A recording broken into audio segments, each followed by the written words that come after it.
I feel like in the movies, they make Anakin a fucking psycho. Finally, it is time for everyone to come join me in my hatred of Anakin Skywalker.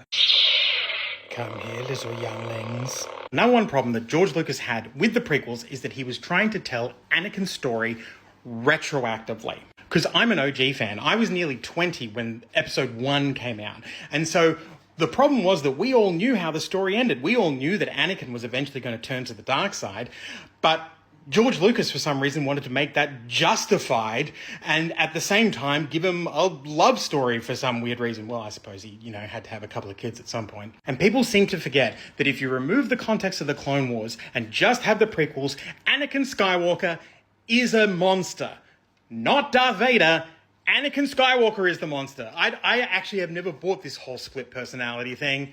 Nah, he's the same dude. He just sort of let loose. And the big problem with the prequels is that it's not until he has the battle with Obi-Wan and then gets all burnt up and turned into a cyborg that he faces any real consequences for his actions. In fact, in episode 2, the single worst Star Wars film, come at me, Caravan of Courage is better, he kills all these Tuskens, acts like a complete awful human being, and then gets married at the end of the story.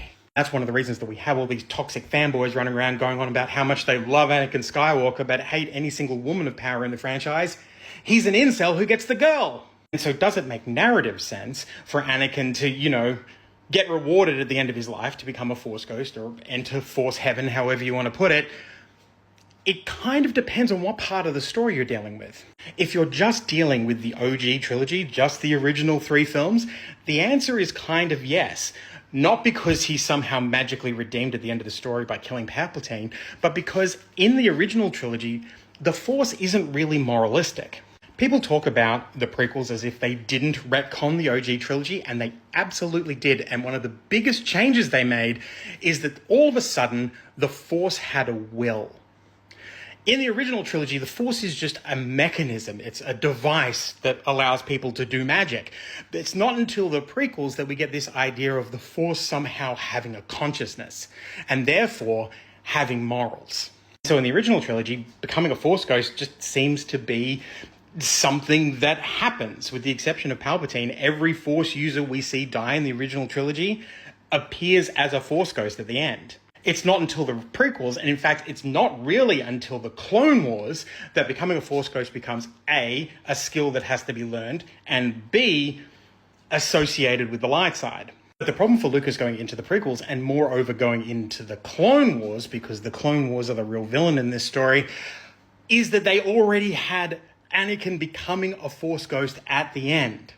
And so they somehow had to justify that, and I don't think they did a very good job. I'll be very interested to see how they deal with Anakin being a Force ghost in Ahsoka Season 2. I've actually just rewatched Ahsoka and I forgot that Anakin appears right at the end as a Force ghost. Spoiler alert.